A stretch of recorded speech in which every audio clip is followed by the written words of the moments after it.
लगभग 1 महीने की लंबी यात्रा के बाद चंद्रयान-3 अब उस मुकाम पे है जब वो इतिहास रच दे। बात करने के लिए केंद्रीय मंत्री डॉक्टर जितेंद्र सिंह जी हैं। सर, न सिर्फ वैज्ञानिक, न सिर्फ पूरा देश, आप भी काफ़ी उत्सुक होंगे कि चंद्रयान-3 अब उस मुकाम पर है जहाँ से वो एक इतिहास रच दे।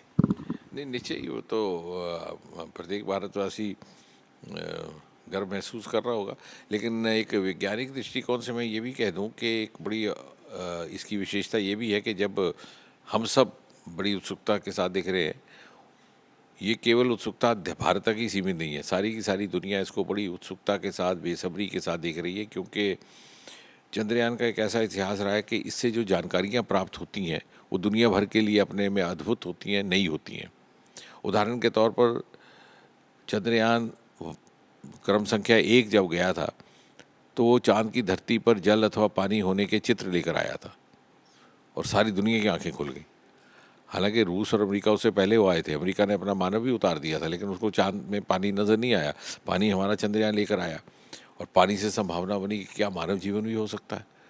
तो वो काल्पनिक बातें जो आप साहित्य में और कविताओं में पढ़ते थे या बचपन में लोकगीत गाते थे, वो उन प्रश्नों का उत्तर ढूंढने की एक प्रेरणा वैज्ञानिक ढंग से पैदा की चंद्रयान ने। और ये वाला जो मिशन है उससे एक कदम आगे जाएगा साउथ पोल की तरफ, जहाँ पर के कहा जाता है कि शायद थोड़ा बहुत और पानी का अस्तित्व है। तो क्या ऑक्सीजन है, क्या हाइड्रोजन है, किस तरह से मानव जीवन के साथ उसका।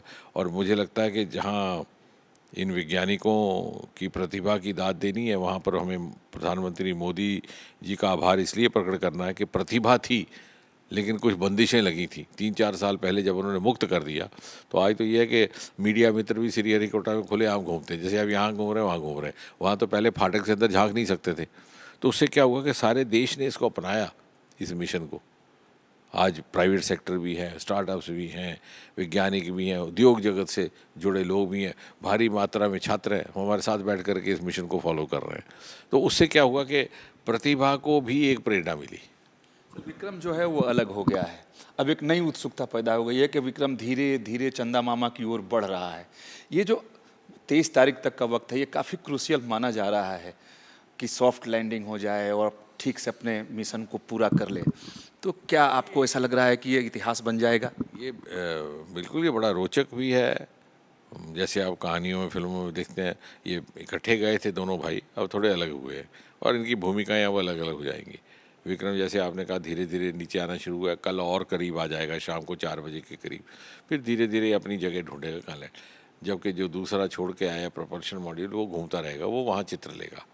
तो अपना अपना भूमिका ही अदा करेंगे और जो इनसे इन्फ्लुएंसेस हमें उपलब्ध होंगे वो सामूहिक तौर पर हमारे निष्कर्षों का आधार बनेंगे। सर, अंतिम सवाल, चंद्रयान-2 में कुछ कमी रह गई थी, खामियां सामने आई कि सॉफ्ट लैंडिंग नहीं हो सका, निराशा भी हाथ लगी थी।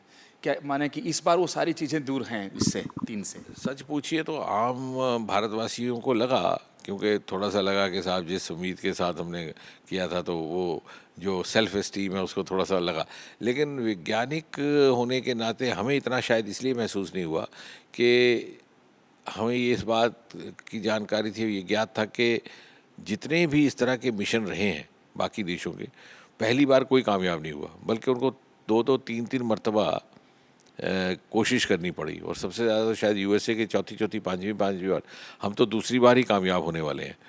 तो निश्चय ही जैसे आपने कहा उसके अनुभव से भी कुछ सीखने को मिला, साथ ही साथ कुछ उसमें बढ़ोतरी भी कर दी गई उसके पूरे स्ट्रक्चर में, उसके मैकेनिज़्म में, और उसकी मॉनिटरिंग भी उसी तरह की गई कि जैसे पिछली बार आखिरी समय में थोड़ी सी कूच हो गई थी उसकी स्पीड में और डिस्टेंस में, और वो ना हुआ उस तरह से जैसे हमें अपेक्षा थी। तो उन सब बातों का ध्यान रखा गया।